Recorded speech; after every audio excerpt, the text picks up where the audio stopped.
Ovo je čudo protiv prašine, a nema ni trunke kemikalija. Prašina je stalni neprijatelj urednog doma. Čim je obrišete, već sutradan se opet vraća kao da vam prkosi. Mnogi posežu za komercijalnim sredstvima koje obećavaju čuda, ali ona su često preskupa, intenzivnog mirisa i puna sastojaka koji nisu blagi prema zdravlju. Zato danas donosim jednostavnije, prirodno rješenje koje možete napraviti sami kod kuće.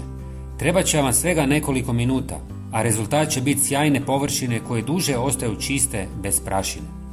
Za početak, u posudu dodajte oko 400 ml destilirane vode. Upravo je ona najbolja osnova jer ne sadrži kamenac, klor ni nečistoće koje bi mogle ostaviti tragove na namještaju ili staklu. Osim što ne ostavlja mrlje, omogućuje da se ostali sastojci ravnomjernije rasporede i učinkovitije djeluju. Zatim dodajte 100 ml bijelog octa. Ocat je jedan od najmoćnijih prirodnih čistača jer lako otapa masnoće i prašinu. Njegova lagana kiselost pomaže da se nečistoće lakše uklone, a istodobno sprječava da se prašina brzo ponovno primi. Nakon brisanja površine ostaju čiste, dezinficirane i blagosjajne, bez jakog kemijskog mirisa. Sljedeći korak je dodavanje jedne male žlice maslinovog ulja. Možda zvuči neobično, ali maslinovo ulje izvrsno njeguje površine i stvara tanki zaštitni sloj koji odbija prašinu.